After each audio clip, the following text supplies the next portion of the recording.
My name is Isabel Grant. I'm 38 years old, and I own a small vintage design studio in the Fremont district of Seattle, Washington. From the outside, my life looks quaint.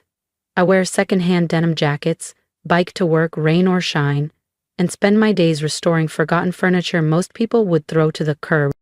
To my family, though, I'm the letdown in a long line of overachievers.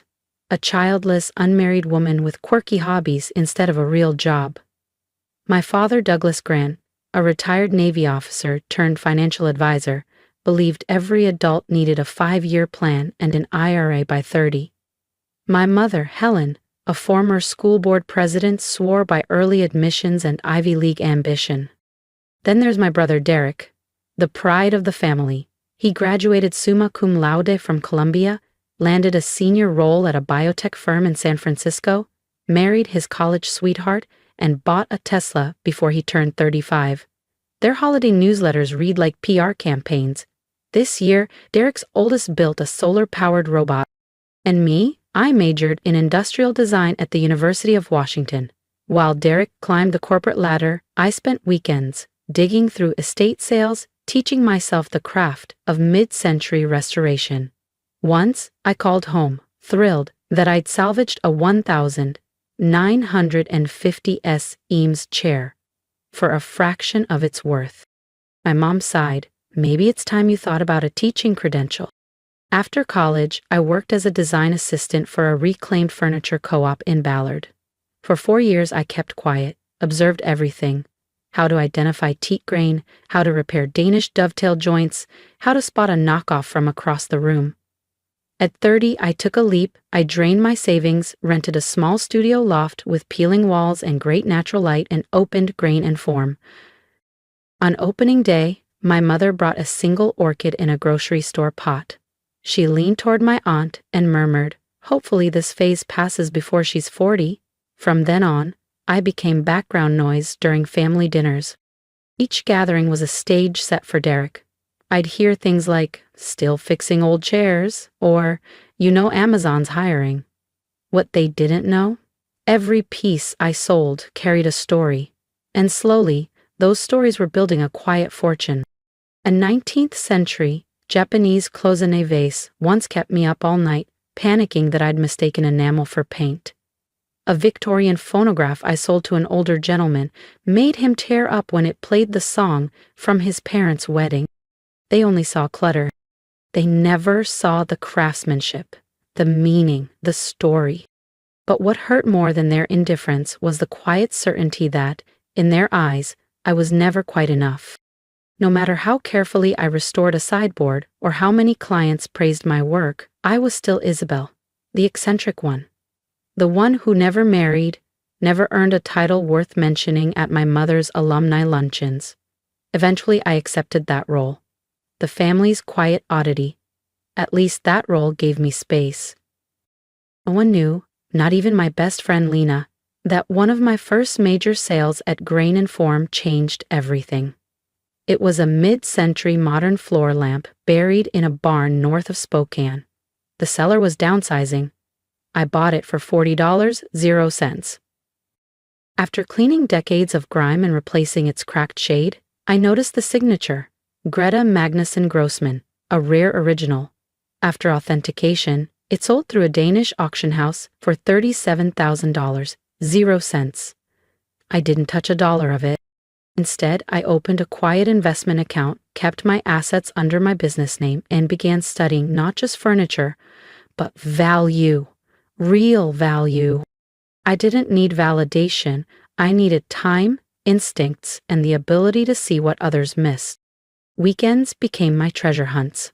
I traveled to estate sales in Olympia, Bellingham, even parts of Eastern Oregon, quietly picking through what others discarded. One of my most rewarding finds came from a university estate sale in Tacoma. A retired literature professor had passed, leaving behind thousands of old texts. Inside a dusty box labeled Miscellaneous, I found a 1776 first edition essay by Edmund Burke, complete with the author's marginalia. I paid $200.00 for the box. 6 months later, that one essay sold to a private collector in Boston for $195,000 0 cents. These wins didn't happen every weekend, but I didn't need them to.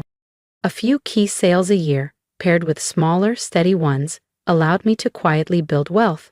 I created Grain and Form Holdings LLC, hired a discreet advisor in Bellevue, and before long, I'd purchased the entire building my studio was in. Not just the studio, but all 3 loft apartments above it, the neighboring storefront I converted into an appraisal office, and even the gated parking lot in back. I owned it all. Quietly, through Grain and Form Holdings LLC, a name my family had never even heard. They still thought I was squeaking by hanging onto my little hobby shop, and I let them think that. I lived simply, not out of necessity but by design. Most of my wardrobe was curated vintage, $25 0 cents silk from estate sales, 1,940-esque wool coats with hand-stitched linings, one of a kilt. My car was a 2009 Subaru Outback, well-kept and road-tested, with maps tucked into the glove compartment from buying trips across Oregon and Idaho.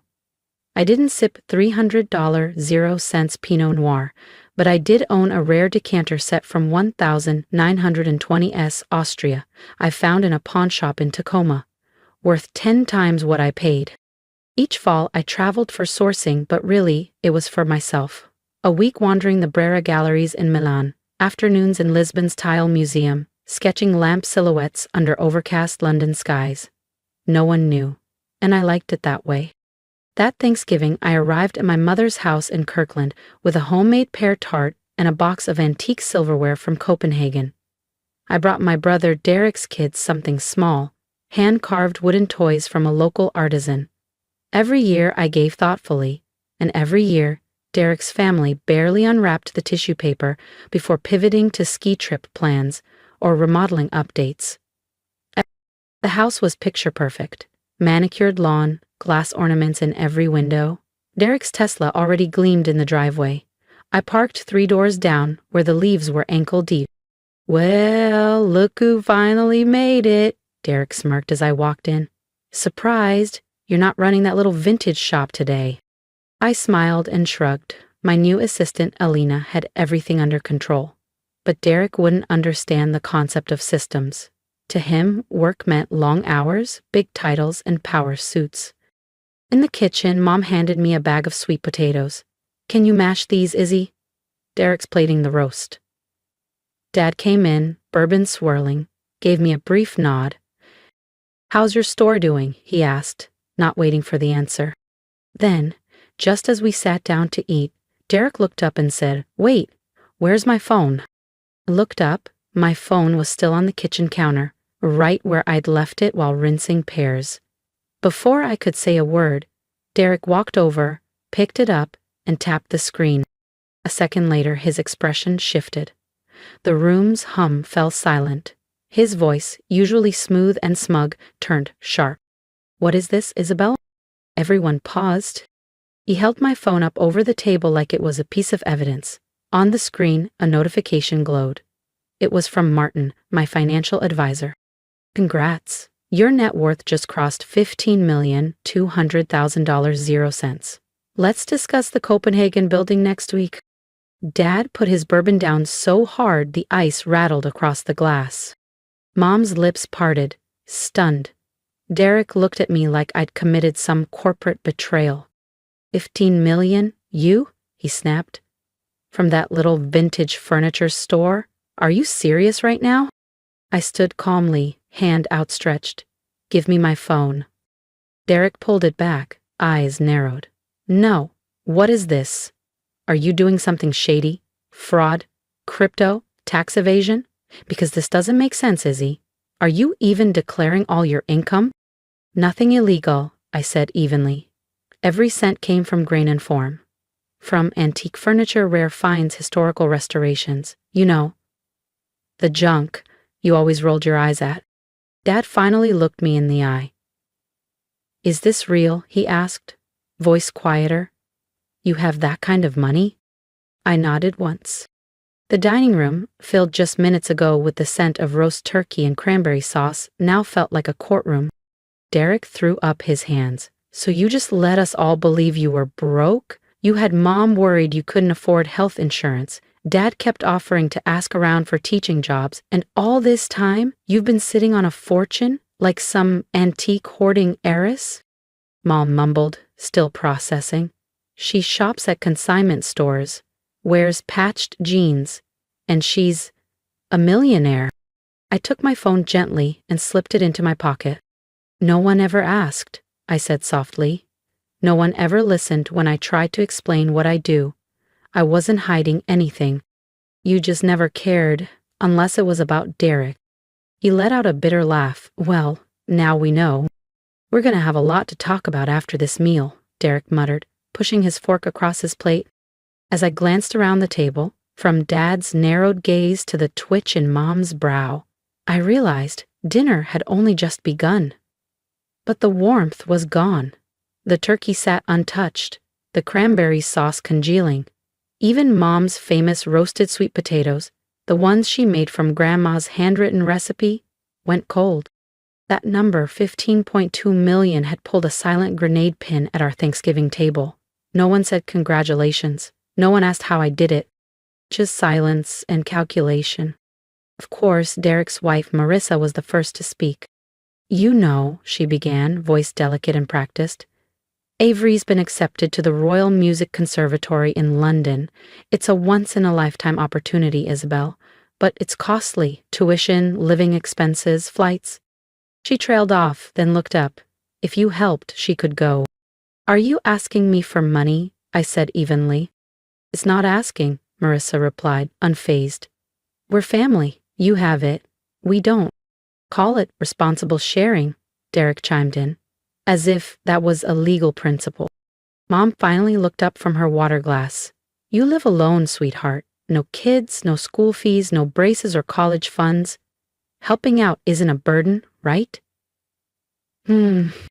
Before I could speak, Dad added, You've always been generous. Now's your chance to show it matters. Then, to my surprise, Derek leaned forward. You drive a 2009 Subaru. You wear thrifted jackets. You live in a studio apartment above your shop. Isabel, if you're not going to use the money, why hold on to it? I set my fork down gently. So because I don't flaunt it, I don't deserve it? He shrugged. You said it, not me. What about the years I spent researching, restoring, bidding at 6 a.m. estate auctions? The cross-country drives, the freight costs, the risk. They stared at me. I went on. You all called it junk, a hobby, told me to get a real job. Now suddenly it's wealth, and you feel entitled to it? Marissa tried to pivot. We were worried. You owe the family some transparency. I let out a short laugh. That's rich. All these years, none of you ever asked. You never cared about my work, not unless it involved you. If you've ever been underestimated by your own family, or quietly built something they never saw coming, subscribe to the channel. The next part of Isabel's story is where the tables finally turn. And now suddenly, I owe you something? I asked quietly, looking between them. Mom spoke up, her voice firmer now. No one's pressuring you, sweetheart. We're just suggesting that you use your good fortune to help the people closest to you. I looked around the table. Their eyes weren't warm or proud. They were calculating. Like I'd become a living trust fund with a heartbeat. A minute passed. Then 2. Marissa cleared her throat. I'm only asking for Avery. Maybe just a small scholarship, Isabel. You could even put your name on it, the Isabel Grant Fellowship. One small act could change her life. And then what? I asked. Next, it'll be Derek's new home office, then Mom and Dad's roof, then a startup investment. What do I become? A bank account with shared DNA? Derek let out a sharp breath, finally showing frustration. Don't be dramatic. No one's asking for everything. Maybe just 3 million. That still leaves you 12 to enjoy. I turned to Dad, who had been silent the whole time. What about you? What do you think? He didn't meet my eyes. Your mother's right. We're not forcing you. But don't forget, we all thought about helping you back when you were barely keeping the lights on. Now, it's your turn.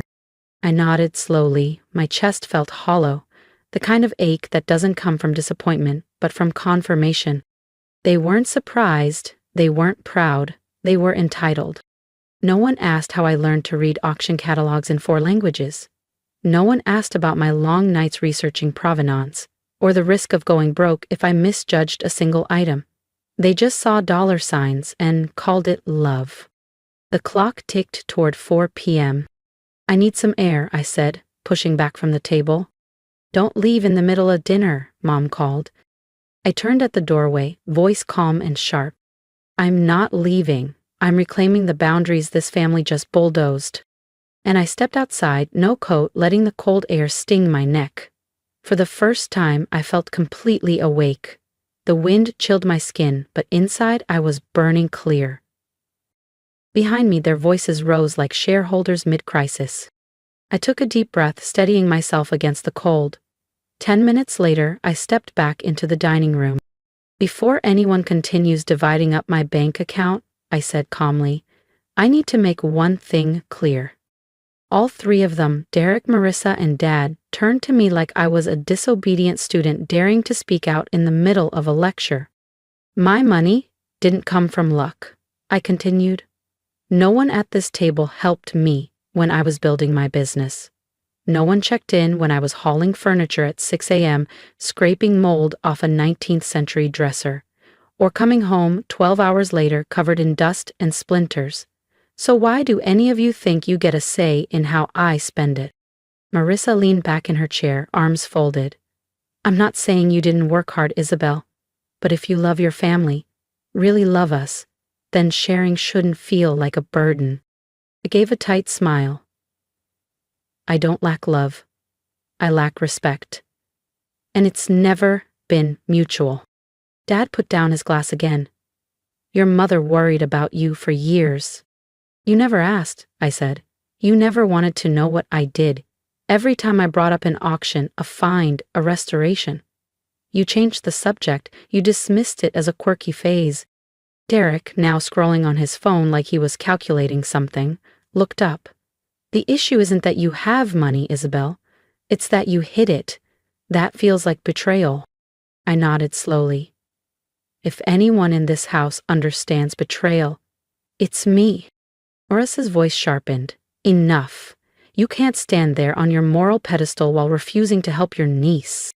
I'm not refusing to help, I said, eyes steady. I'm refusing to be bullied.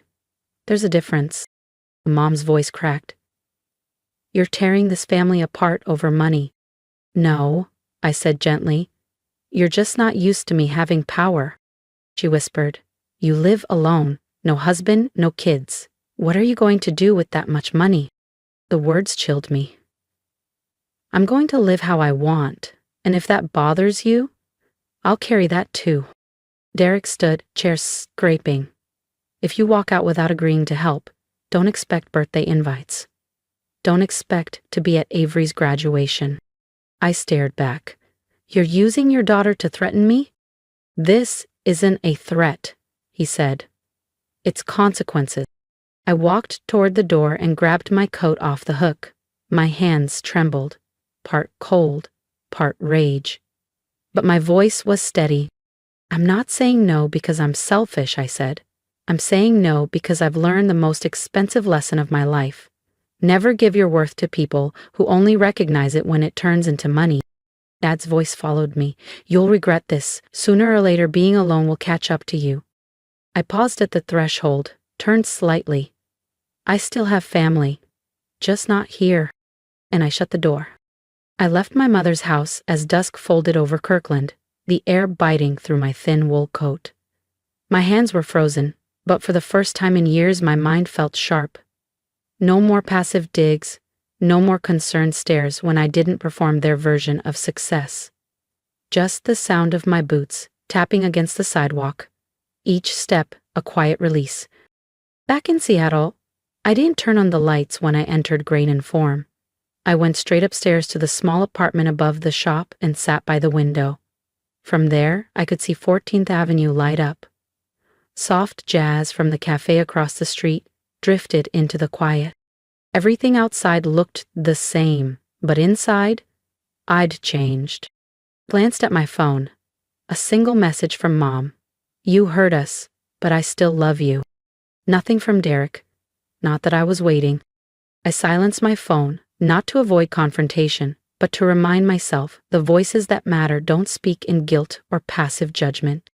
The next morning, I opened the shop early, not to sell, but to clean, to restore order inside and out. Somehow, refusing to be treated like an emotional investment statement made me want to wipe the counters, organize the bookshelves, and breathe.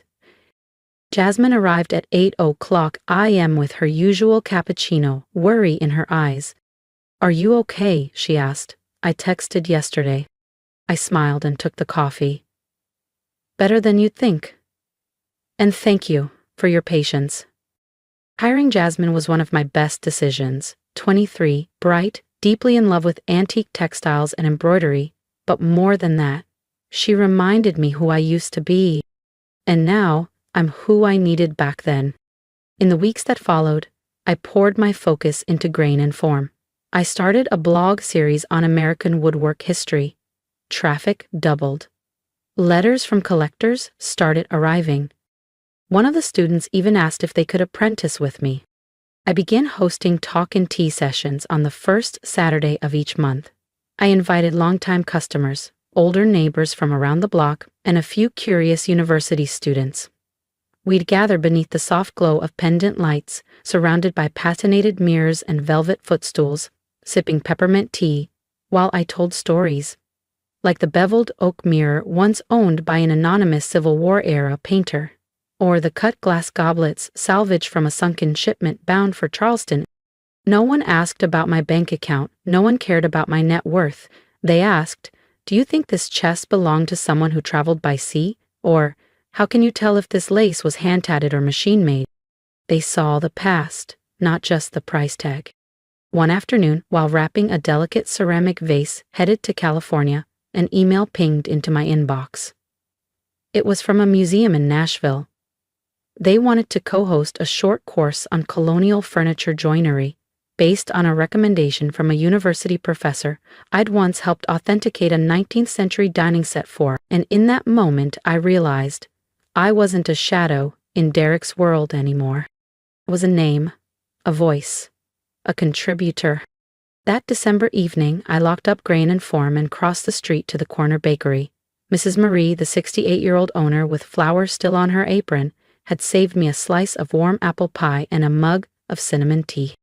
She'd been the first to hire me for a public appraisal event, and the first to say, "You've got eyes that see what others miss. Don't let them talk you into closing them." I told her, briefly, what happened at Thanksgiving. She didn't ask for the messy details. Just said, "Blood isn't always family. Family is who shows up and sees you." Later that night, I sat by the window of my apartment. The wind howled past the old brick building, but I wasn't cold. In my journal, I wrote one line. No one can take what I built with my own hands. I choose me, and those who choose me back. January came quietly. I hung the flyer in the window. Intro to Antique Appraisal and Preservation starts Jan 14. Max 8 students. Within 3 days, the class was full. As I watched the students lean in, eyes bright, notebooks full, I realized I wasn't just teaching. I was passing something forward.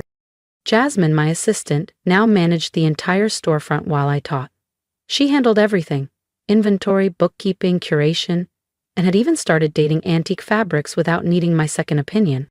One Friday afternoon, after I wrapped a session on Brazilian mahogany's migration through the 1800s, Jasmine handed me a green envelope, tied delicately with gold ribbon. "Open it," she said, practically vibrating with excitement. Inside was a hand-drawn proposal, sketches, notes, and floor plans for transforming the back of Grain and Form into a preservation lab and hands-on learning space. "We could do real restoration demos," she said. "And I'd love to turn this into a place where students who care about old things feel like they belong." I stared at the sketches, at her handwriting looping around antique diagrams, and then looked up. "Jasmine, you're dreaming big." She smiled, because I work for someone who dreams out loud. That night, I called Martin, my financial advisor. After an hour-long call and some number crunching, We set aside $250,000, 0 cents from my investment portfolio to launch the Camellia Fund, an annual scholarship for students and self-taught artisans in heritage restoration, antique interiors, or applied historical design. The only requirement? A portfolio tied to a real-world project. By March, we had 43 applications from 11 states. The first award went to Lina Martinez, a 27-year-old who had dropped out of school to work full-time. She submitted photos of hand-carved drawer pulls, French joinery samples, and a note that read, "I don't want to profit off the new, I want to preserve the old, so the future remembers." When I called her with the news, she cried. "You don't understand. You just saved me from going back to a night shift at the gas station." I hadn't saved her. I simply did what I'd once wished someone had done for me. Believed. By April, the back of the shop was reborn as the archive room, a space for workshops, guest speakers, and rotating student exhibits. One evening, while stacking catalogs, I heard the door open. Amanda, my cousin, someone who'd skipped every family holiday for years, stepped inside. "I heard about your course on a preservation forum," she said. "Didn't realize it was you. I just wanted to say, you're building something remarkable." I poured us mint tea. And by night's end, we were mapping out a class combining Appalachian ecology and material heritage together. I used to believe my world began and ended within 4 walls, wood-paneled, filled with relics and oil lamps, steeped in silence. But the moment I stopped waiting for approval from people who never asked about my passions, the world opened wide. It wasn't dinner parties or Ivy League cliques that welcomed me in. It was retired teachers, textile enthusiasts, and students who scribbled notes while I spoke about 18th century dovetails. No titles, no wine-stained conversations. Just shared reverence for craftsmanship and for the stories buried in hand-stitched seams and carved walnut. I finally had the life I'd built, not to prove anything, but to belong to it. Thanksgiving arrived late this year. Not by the calendar, Seattle's maples had already turned amber and brittle, but in my heart there was no countdown, no dread circling the date, no need to rehearse smiles beneath a chandelier I never belonged under. This time, I was the one inviting. A week before, I called Olympia. My father answered. "I was thinking," I said carefully, "if you two wanted, you could come here this year. Just us. I'll cook." There was a pause. Then, "Your mother would like that." No apology, no nostalgia, but no resentment either.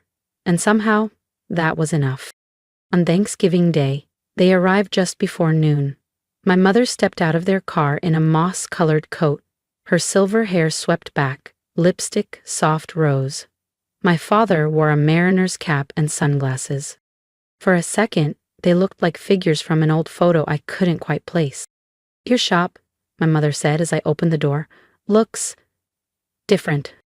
It's prettier than I imagine," she added as sunlight filtered through the wide front windows. "You've never seen it in the afternoon," I said. "The west light catches the wood just right." My father wandered to a carved table by the window, running his fingers along its edge. "How old's this one?" 1815. Cuban mahogany. Savannah shipping family. He nodded. No comment. But his shoulders eased. Upstairs the kitchen was warm with rosemary and butter. I'd made roast chicken, garlic mash, cranberry orange sauce, and pecan pie. Nothing extravagant, just real. Not to impress, just because I wanted to. And we ate, not awkwardly, just quietly. My father asked about the classes. My mother shared updates about the neighbors' grandkids and the town's new library hours. No one mentioned Lauren. No one brought up the $15.2 million, or family obligations, or what I should be doing, and that silence for once felt like respect, not avoidance. When dinner was cleared, I poured mint tea into glass cups and handed my mother a small, white-wrapped box. "For you," I said quietly, sliding it across the table. Inside was a silver camellia brooch from the late 1800s, delicate, understated, engraved on the back. I'd found it at a coastal auction near Bainbridge Island. I bought it not just for its beauty, but because the camellia was the emblem I'd chosen for the scholarship fund I'd started. "It's beautiful," she whispered, her fingers brushing the petals, eyes wet with memory. "You know, I always loved camellias. You used to pin one on your blouse every parent-teacher night," I said. "I remember waiting on the porch, watching you come home from school, smelling chalk dust and gardenia." "You still remember that?" "I remember everything." The room softened. My father set his teacup down and straightened his back. "We were wrong," he said finally. "To think you had to follow Lauren's path to be successful. I thought it would protect you." "I know," I said gently. "But I need you to understand this too. I'm not asking for praise. I just want to be seen for who I am as enough." My mother didn't say anything. She just gave a single quiet nod. Later, I walked them to their car. It was just past 7 p.m. The sky had turned navy blue, stars barely visible between the city lights. No ache, no regrets, just stillness, just closure. Back upstairs, I sat among the softened hush of aged oak, velvet, and time-worn stories, and I wrote in my journal. For the first time, Thanksgiving wasn't a performance. It was simply a meal shared in truth. They may never fully understand me, but they no longer get to define me. If you've ever been told you weren't enough because you chose a different path, I'd love to hear from you. Drop a comment below. Tell me what you've built in silence. And if my story reminded you of your own worth, subscribe. Let's keep creating spaces where quiet strength is honored.